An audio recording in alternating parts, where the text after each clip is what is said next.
Okay, hello everybody. We are going to go ahead and get started. When I originally scheduled these webinars, I didn't realize that this one would actually fall on Halloween. So it's especially here in the United States and on the East Coast, everybody is now trick-or-treating. So this is a very US based holiday, but also now it goes across the world. So today is probably not the best day to have a webinar, but we're going to go ahead and do it anyway. As we said, all of these are recorded so people can watch them at their leisure. So today, we're going to talk about leadership in China.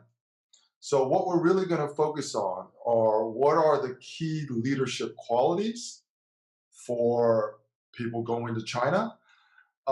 Leadership in China is really about understanding what are the biggest perceptions and misperceptions, because a lot of the perceptions will lead to dilemmas. And there are also a lot of perceptions that you have that may be contradictory to what will actually help you inspire and lead people, which basically means that you don't really understand Chinese values. So we're going to put all of these perceptions and misperceptions into context in today's webinar. And of course, we're going to talk about some of the common mistakes and killer tips. And then at the end, as we always do, we'll open it up for Q&A.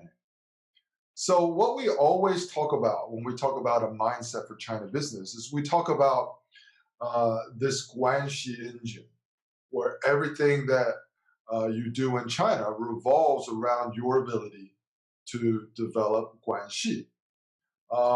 In order to be able to do that successfully in China, you have to develop certain essential soft skills. And this is all part of the cross-cultural performance mastery framework. Today, specifically, we're going to focus on perceptions and misperceptions about leadership in China. Okay, so when we talk about leadership in China, or when we talk about being a leader in China, you first have to kind of understand or even ask yourself, what are the key leadership qualities that you should have in order to be an effective leader in China or to lead Chinese people when you are, in fact, yourself not Chinese? What leadership skills can you develop? So one of the things that we always have to kind of keep in mind is the skills that helped you become a successful leader, for example, in the United States, it doesn't translate directly into the context of Chinese culture. So you'll have to make a lot of adjustments and you'll have to adapt. And the second thing is a lot of people go to China as leaders who are assigned by their companies, and we call ourselves expats. And the question is, what insights do we lack in order to be successful in China? So I'm going to introduce kind of a new concept. This is part of the cross-cultural performance mastery framework. It's called the balance of extremes cross-cultural performance analysis. So we're not going to go into the details about what you see on the screen right now. What we're really going to do is just put into context that cross-cultural performance concept of balance of extremes, which is imagining possible behaviors or reactions at opposing extremes to develop greater context and perspective without judgment.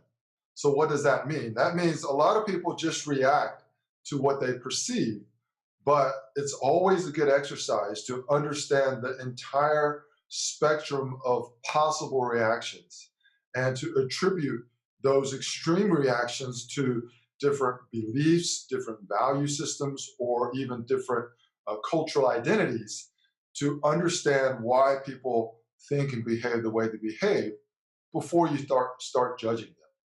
Okay, so this is a concept that we really get into when we talk about cross-cultural performance mastery, and it's called balance of extremes. So we're going to kind of look at things in the balance of extremes just to give everybody kind of an idea of how this framework and how this analysis actually works. So in the balance of extremes, for traditional Chinese, okay, Chinese leaderships do not need soft skills.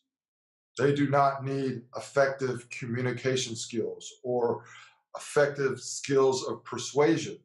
And they definitely don't need a high level of emotional intelligence or EQ. In traditional Chinese business culture or in traditional Chinese culture, Guanxi is the key to any advancement that you may seek in your business, your organization, or in your own career. At the other extreme, let's just take what would be kind of like the modern, quote unquote, American kind of way of approaching leadership and leading people effectively. And a lot of the things and a lot of the terms that you hear is you want to empower people. You want everybody to express their opinions. You want to foster an environment of teamwork and, of course, engagement between all the stakeholders is really, really important. And in this kind of environment, perceptions really are the key to promotions. And perceptions, what I mean by that is it basically means, are you perceived as someone who works well in a team environment? Are you someone that works well uh, with other cross-functional people? Do you understand the bigger picture? And a lot of these perceptions will help you get promoted or help you become a more effective leader, kind of in the American context. So that is kind of like an balance of extremes between traditional Chinese culture and what is important for leadership, and modern American culture and what is important for leadership.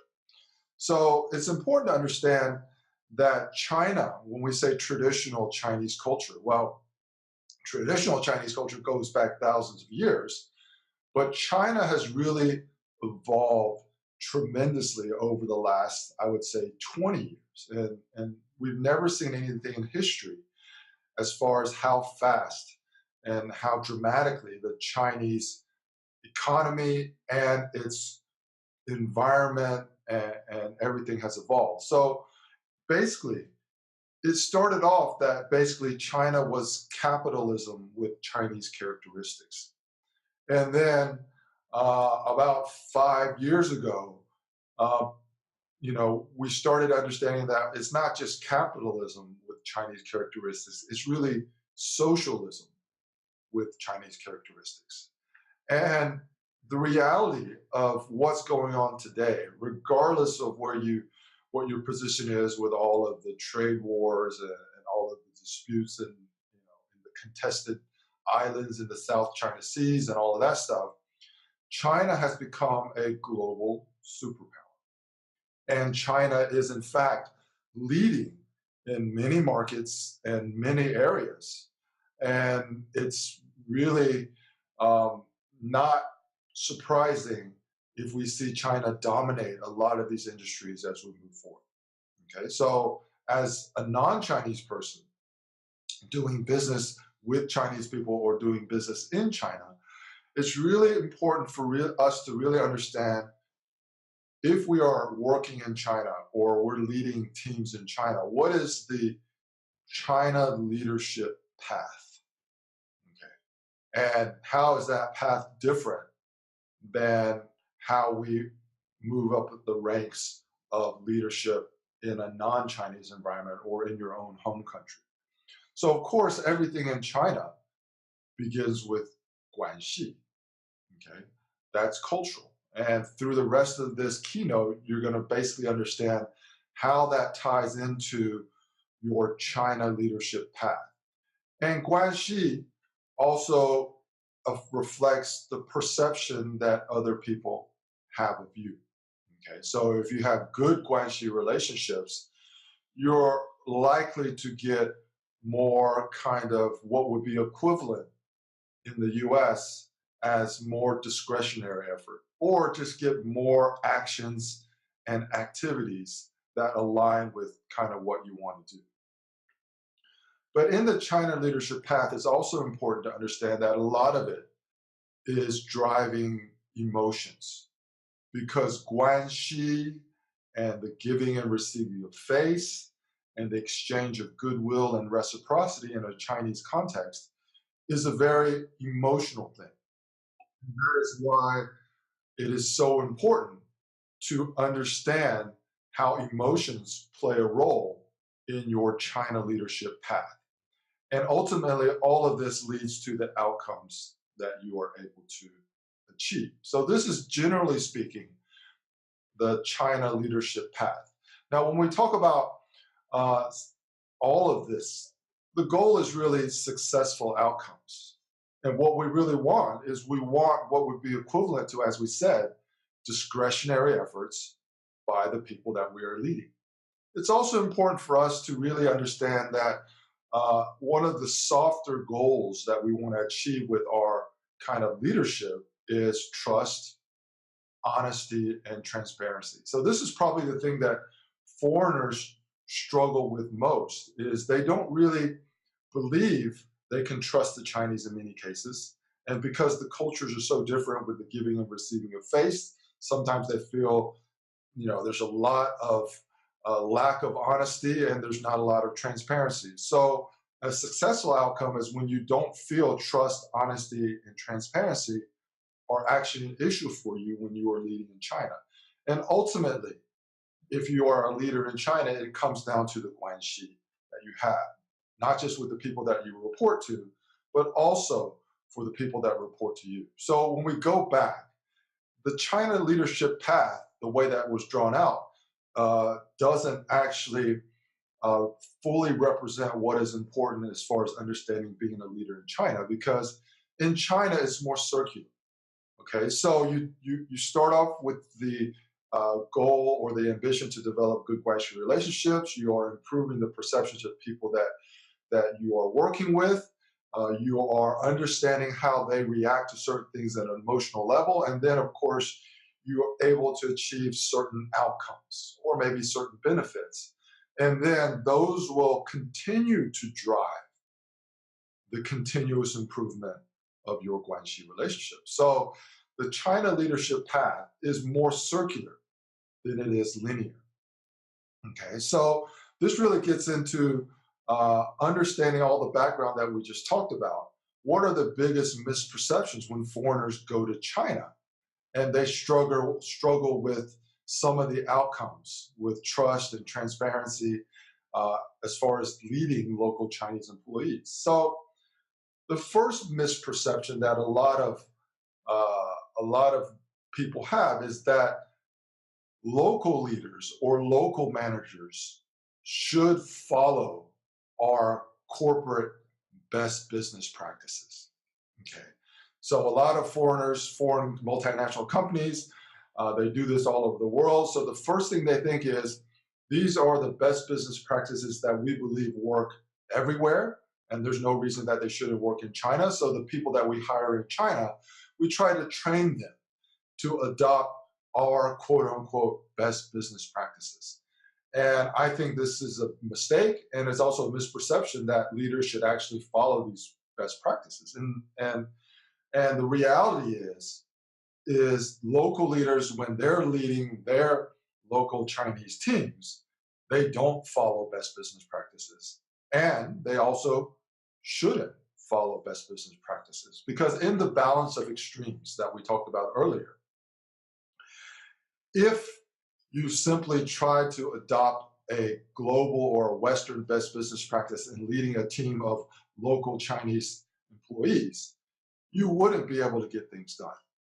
And so it's actually an advantage for you to have local Chinese leaders who quote unquote know how to get things done in China with local Chinese people. Now, the trade-off of that is what most of you experience in China is that there is a very high rate of attrition. So there's this perception, which is tied to kind of reality, that Chinese employees are not very loyal. And a lot of that is because of the way that they are managed. And it also deals with what their values are. And the way that the local managers, and employees, they're focusing on getting things done, but the side effect of that is it is also one of the causes of a high rate of attrition.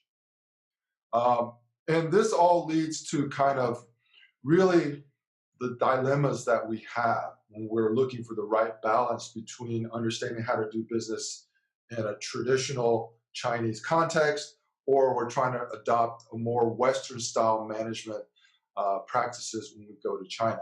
And basically, it's understanding that even the Chinese themselves struggle with these dilemmas. Okay, so at the one end, China is a very kind of collectivist culture. Okay, it's a single party system of government, and and traditionally, Chinese are very nationalistic, and they want to kind of preserve their traditional Chinese culture. Okay, but at the other end, Chinese are getting more and more individualistic, and the aspirations of most Chinese people is they want to embrace more global or Western type cultures. So this often puts the Chinese employee in a kind of a dilemma. And how you see that manifest itself is when they are feeling good and when they are feeling positive and when they're feeling motivated, they'll be more on the individualism side and the Western side. But when they feel that they're attacked, when they feel they are losing face, when they feel that they are embarrassed, when they feel that they are not getting enough recognition, then emotionally they will revert to more traditional culture. So being empathetic to what the Chinese people really think and what they value, that's why it's so critical to be an effective leader in China. And because this China dilemma actually exists, this is actually an opportunity for you as a foreign leader in China to actually lead, to actually inspire, to change, and to help create something. Okay. These are the opportunities that all foreign leaders have when they go to China, because all Chinese people, generally speaking, will have some perception of foreigners before they come in. And it's an opportunity for you to kind of pleasantly surprise them with the way that you lead and the way that you understand. Okay. So there's another perception dilemma that this all ties into. And a lot of Americans, since I'm an American, I'm just going to use America as the example, is we always care what are the true feelings that other people have. And especially when we are leaders, we want to be empathetic leaders. So we really care about the true feelings that other people have. And what happens is what Chinese people generally say, and this is not just what they say to foreigners, but even amongst themselves, because of this whole deeply embedded cultural need for face, is their true feelings are often masked and hidden. Okay. Because behaviorally and culturally, people are generally saying what they feel will give them an advantage or what they feel will uh, give face to their superiors or their boss. Okay. And that is at one end of the spectrum. But also at the other end, when the emotions kick in, when they feel lack of acknowledgement or lack of face, it suddenly becomes the opposite, where they're overly emphatic and overly emotional about their true feelings. So from a foreigner's perspective, it becomes very, very difficult to really understand what is the actual true feeling, because what you perceive is actually at two extremes. And you rarely just kind of get the unemotional, unbiased understanding of what Chinese people are actually feeling. Okay.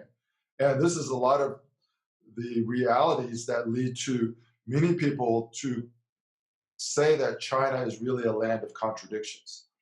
It becomes a land of contradictions if you lack awareness and you lack cultural awareness and you lack empathy, because your perceptions of how people are behaving may actually be misaligned with the reality of what people are actually feeling. Okay, so when we talk about awareness versus perceptions, this is probably the most important thing for being an effective leader in China. And it's really important to understand that certain things that you think may be really negative in your culture actually are the norm in Chinese culture. So the first is respect may not actually be real.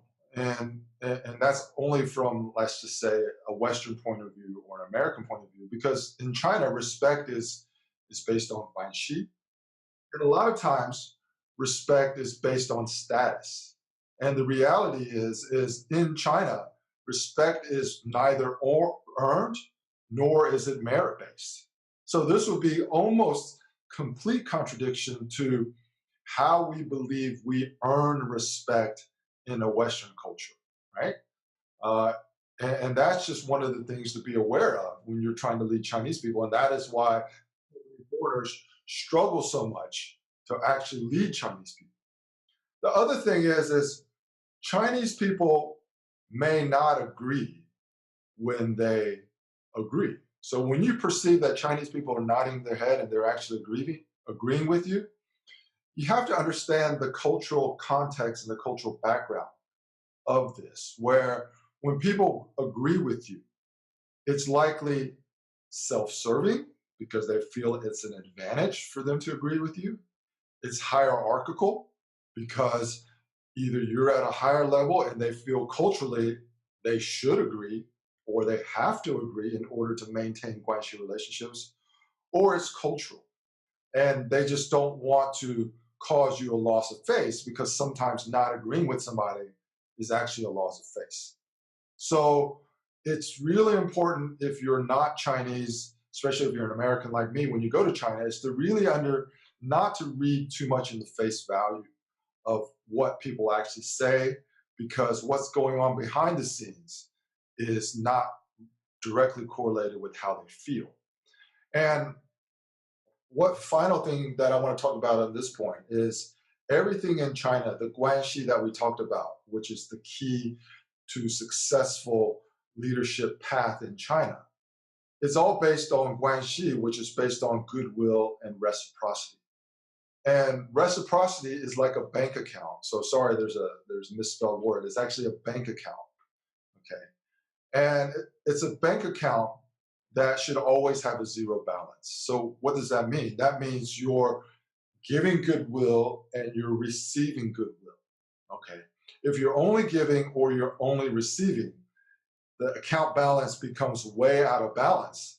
That's actually not a good Guanxi relationship.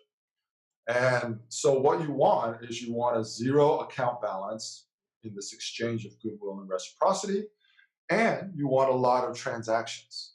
So in Western culture, that would really be kind of like a lot of engagement with the people that you are leading and working with. Okay. So when we take all of this, we might just ask the question, so what do the Chinese value the most? Okay. So that's pretty simple if you don't really know the answer yet. They value face first and foremost. And a lot of their face is based on the Guanxi that they have with certain people. So if you are an executive coming over from a foreign country, for somebody to have good Guanxi relationships with you, that is something that they value. Of course, they always believe that having good Guanxi relationships may result in some benefits, but that's, again, a separate discussion. They value their extended face. Okay, so that is their country, So it's a mistake if you ever say something negative about China to your local Chinese employees, because that is actually disrespecting the face of the Chinese person. Okay, and the extended face also goes to their family. Okay, what else do Chinese people value? Chinese people value the material face. Okay, so this is what most foreigners would associate with what Chinese value most. But when you talk about money, when you talk about status, recognition, and promotions, when you talk about responsibility, acknowledgement, or kind of being more trusted in the hierarchy of moving up the leadership chain, it all still goes down to the face. Okay. And in China, we call it mianzi. So there are several common mistakes, and we kind of talked about these throughout these webinars, but these are the common mistakes that are really, really important when we talk about leadership. Okay. And the first one is in order to be an effective leader, you have to kind of adjust your mindset where there really is no value in you to be spreading Western values.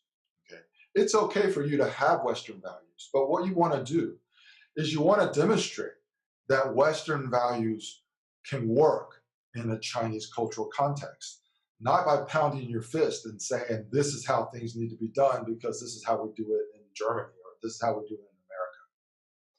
It's also a mistake to debate fairness. And this is one of the biggest mistakes that I see over and over again, because Chinese will generally always feel that certain decisions against them will always be unfair. And it's always a mistake to try to debate fairness or try to get into a discussion about what you think is fair and what you think isn't fair. It's also a mistake sometimes to use kind of Western leadership techniques that Westerners may value more, but actually in China, people will nod their head and they'll agree and they'll smile, but it actually isn't helping with the Guanxi relationship, and it actually isn't changing any behaviors. And one of those things is playing devil's advocate, and the other is giving constructive criticism. Okay, so giving constructive criticism or even just giving feedback in China, this is really an art.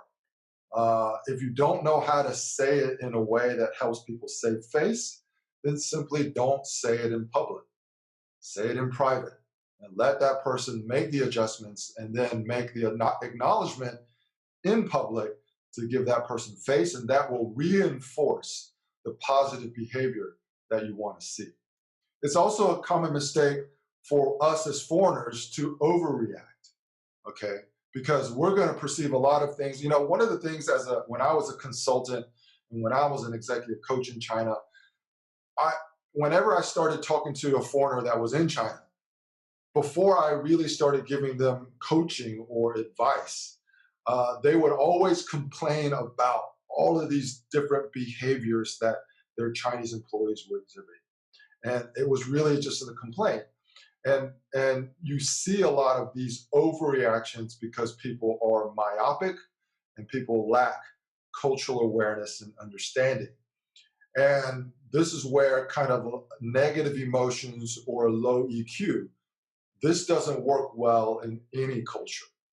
And it's good to be mindful that when you go to China, you're going to encounter many, many different things that are going to cause you a lot of frustrations. Therefore, you want to make sure you don't overreact, and you want to make sure you control your own emotions, given now that you've learned that Chinese people generally, or comparatively speaking, are more emotional to things that they perceive as not giving them face. Okay, so the killer tips, really, if you are new to leadership in China, is when you don't understand all the cultural nuances, that's fine. You're not expected to. The key is just to be consistent.